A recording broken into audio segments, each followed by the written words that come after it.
Back to Brad Miller time, still the NHL Olympic break, and still lots of alumni in town.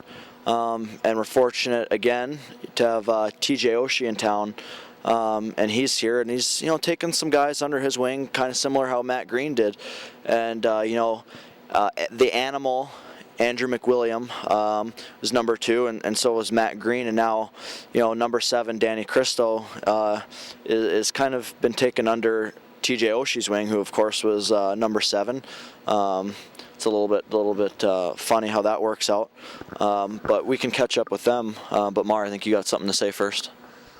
As many of you may know, the Lammert twins are on their way to the gold medal game, and here at Brad Miller Time, we just want to say good luck, sisters and friends. Bring home gold. We're cheering you on, even though there's lots of Canadians here. They're all cheering on the U.S., all of them. And let's go see what Osh and Cristo are brewing up over here. I've watched the last couple of games, and he's played average, probably maybe at best. There's a couple things in his game that I certainly figured out that he needs to work on. One is the toe drag. It's standard, bring it forward, toe it back, move to the side, go around your guy, and then go bar down. You always do this little backhand toe drag, and then you get hit into the boards and plays going the other way. So, that's the first thing. No more backhand toe drag, especially on the goalie, because it doesn't work. And then, do it on players that, maybe aren't very talented, so it looks good. Second thing, hitting. You're a fast skater. Everyone knows that. You wheel around, but you don't hit anyone. You can be in probably 5 different places at once, hitting 5 different guys, and you're never in any of them. I saw you the other day. You had a guy lined up. I actually talked to you about this. You're coming full speed. The guy has his head down, and then you stop up, and then you fall down. The game's about hitting. As Greener told you guys, obviously it's only on camera. You were right in the middle of the screen. You got to look for these things, and it comes with time. Other thing, everyone trips you about your celebrations, going down on a knee.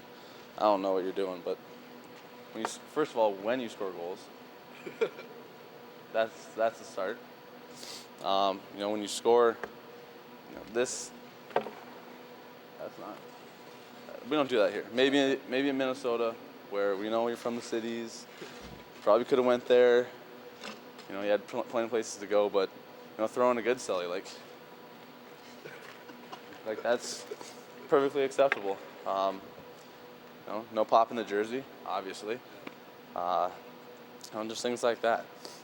So toe dragging, hitting, not skating so fast so you get too out of position, and then celebrations, and then then you'll be playing in the NHL like me. Dan, one more thing. I'm trying to teach you how to be a fan favorite.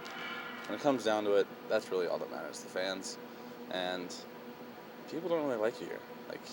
You don't really say hi to anyone. People ask for autographs, you turn the other way. There's a couple things, simple things. TV timeouts. Don't go sit on the bench. Don't skate around. Come over here. Come over. Just throw the vibe a little bit. Right to the student section. Right over there. No. Look what I'm doing.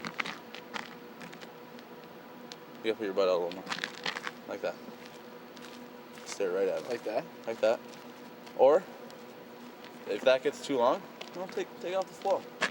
Shake it up. Throw some water in the hair. Yeah. In the face. Spit it out. You're good to go. For the ladies. For the ladies. For all the fans. Not just ladies. See, this is why no one likes you. And I'm so glad that I came here and I caught you in your freshman year. You have so much more time to perfect this. I'm working on it. Hey, Trup. We're joined now by TJ Oshie in his stall, his junior year, which is now Jason Gregoire's, but a little sentimental touch on this episode. Osh, why don't you tell us what's the best part of being back in Grand Forks? I think just being with the boys, being around here. I haven't really seen Trupp around, but just being back, hanging out, obviously being on this show. You know, I haven't watched Brad Miller time until this year because, you know, Brad's a pretty soft guy. So, I mean, you guys are tough. You guys are hard. So, you know, just being back, being with the boys. Appreciate that comment. I know that me and Brett do a much better job than Brad did, and you know, as me and Brett, we learned a lot from Matt Green last week, and obviously your veteran experience. We feel like we could learn a lot from you, and I would just want to ask, like, the hair thing. How do you do it? I'm boggled by just the flow, the way it curls in the wind, and the way it looks on the ice. So just can you touch on that for us? Yeah, it's you know, shout out to all the hair salons out there. I put a lot of work into this. I want to say some of it's fairly natural, but you know, it takes time. It's not you know, you can't just grow your hair out in one day. It takes a while, a couple months sometimes, maybe a couple weeks, but you know, curls, chicks dig it. Curls for girls. Girls for girls. Definitely. Well, can't say enough of how thankful we are that you took Danny Cristo under your wing.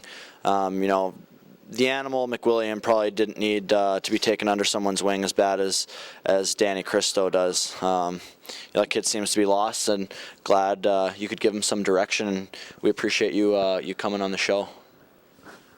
Thanks, man. Cut. Hey, Drop. You been there the whole time? I've literally been here the entire time you have.